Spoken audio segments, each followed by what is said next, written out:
कौन सा background music हलाल है? मोहम्मद ज़ुबियान टेक्सला से पूछते हैं। मुझे वीडियोग्राफी का बहुत शौक़ है। इसके बैकग्राउंड में आम तौर से लोग म्यूज़िक या कोई साउंड इफ़ेक्ट लगाते हैं। इस बारे में रहनुमाई फरमाएं। कैसा म्यूज़िक और साउंड इफ़ेक्ट लगाना हलाल है और कैसा हराम है? अगर कोई हल्का सा साउंड इफ़ेक्ट हो, जिसमें हल्का सा म्यूज़िक हो, तो वो जायज़ होगा या नहीं?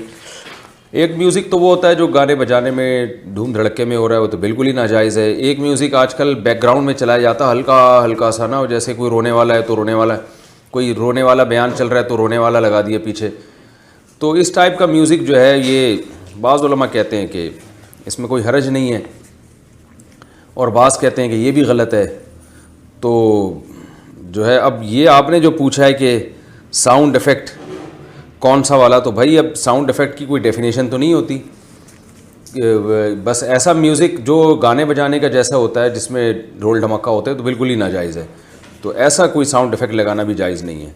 और जो बेल टाइप के होते हैं, यानी जैसे बेल भी तो एक म्यूज़िक ही है ना, मोबाइल की बेल बज रही है, तो ये उस म्यूज़िक में दाखिल नहीं है जो नाजायज़ म्यूज़िक है। तो इसी तरह बैकग्राउंड में भी अगर कोई इस तरह की चीज़ चल रही है तो मेरा ख़्याल है उसका वो हुक्म नहीं है जो एक आम म्यूज़िक का होता है, जो गाने बजाने वाला म्यूज़िक है।